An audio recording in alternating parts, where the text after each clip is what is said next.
Hi, everyone. I'm Kelly Boyle with TVinsider.com and TV Guide Magazine. We are here at New York Comic Con with the cast of Let the Right One In on Showtime. Hello, everybody. Hello.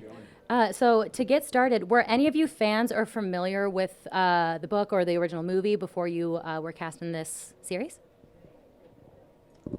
I mean, I was not. I was not familiar at all. I had booked it, and I was on a trip with some friends, and we were in a cabin, and randomly they had a copy of it. So after I had booked the role, I was like, okay, I'll check it out. I'll watch this thing, and I was very impressed. I was very stoked.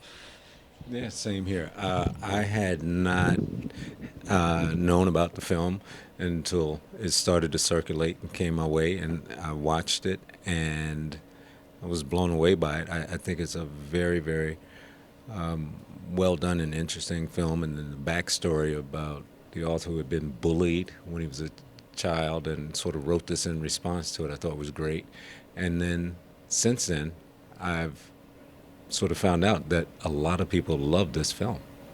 It's better known than I ever knew. Yeah.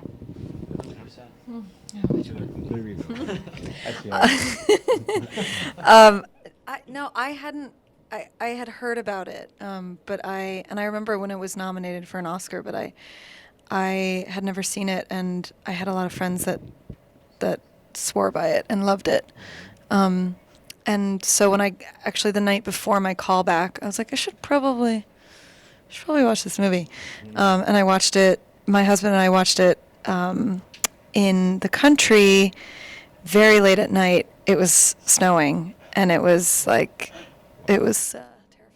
Great. But it was Sets the mood. Yeah, it was really, and I'm easily scared. So, but it was such a beautiful movie. It's more like chilling and eerie than horrific, I found.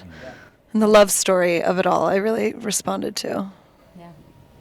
Yeah, I had seen the movie, and I didn't know that I had seen the movie because I didn't recognize the name. But as soon as I saw this image from the movie, this little blonde kid,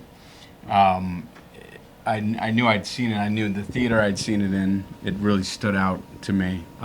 It was this little indie theater in Los Angeles, and beautiful movie, like Grace said, beautiful, visually beautiful, and took something like the horror genre and made it into an art film, and I think Andrew and the show, we tried to sort of capture the spirit of that movie while at the same time, creating our own universe as well. So Yeah, I think it is more like the movie than any other remake that has been done of it. So I remember seeing it in my email and being like, oh, they're doing this again.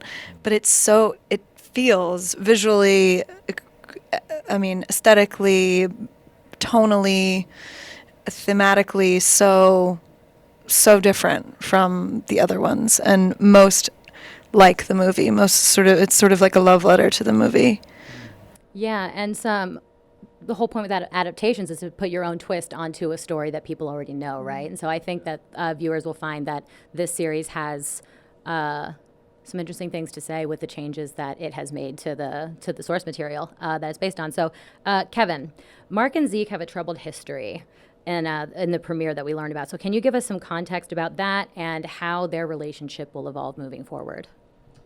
Well, I don't know that I want to give No spoilers, too of course, much but yeah. away. But what I can say is that Andrew has managed to put a very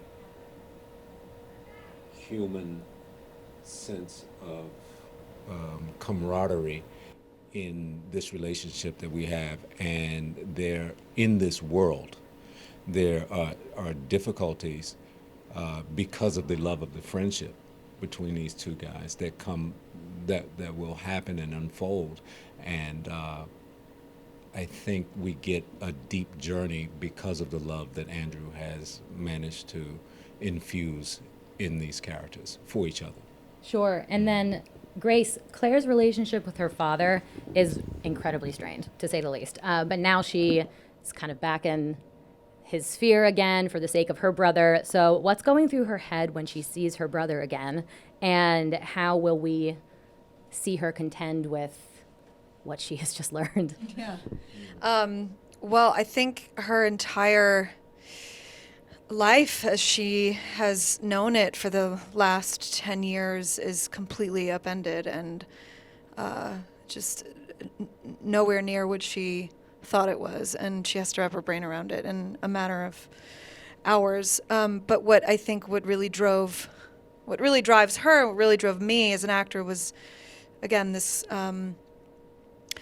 the love that they share, and the only real love I think that she has known in her life, as a caretaker, as a sister, as a friend, is her brother. And I feel like that's in this chaotic, hostile, unstable, incredibly precarious world that the show takes place in, that we are all now living in.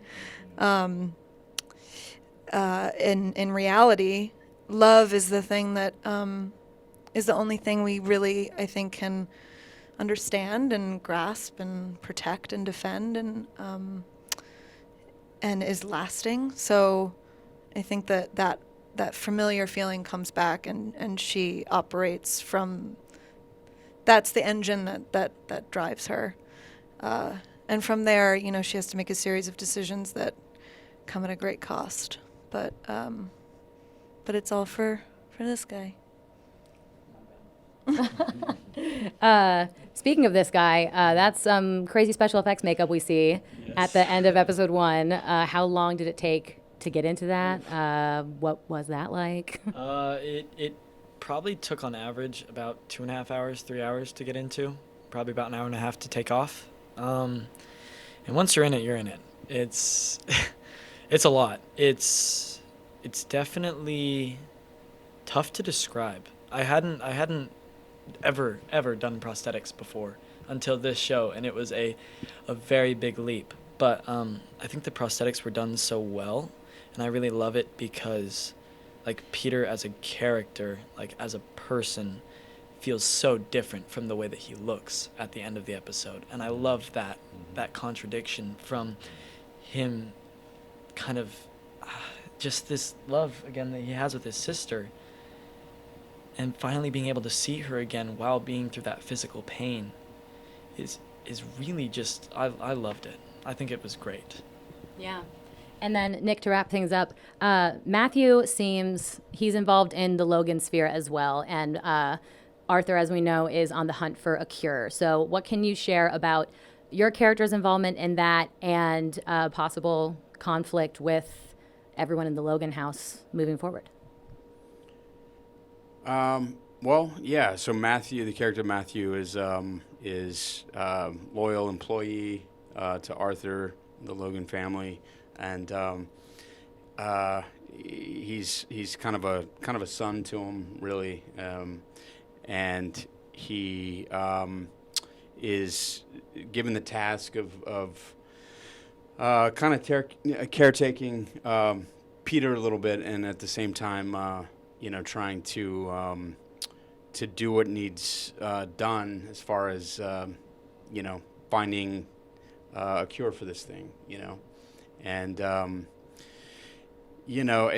things change. I don't know how much we can say, but things change in the family, and we start working closely together, and we kind of join forces to continue this search. So, yeah. Great. I'm excited to see that hunt for a cure aspect, because there's so many vampire shows that we've seen. There's so many this year alone, but I think this one will be really interesting to see, because that cure aspect is, not a common thing we see in a vampire drama. So I'm excited to see how that plays out and how your characters are all involved in it. Yeah. True. Cool. Well, thank you guys so much for taking the time. And everyone be sure to tune in to Let the Right One In on Showtime.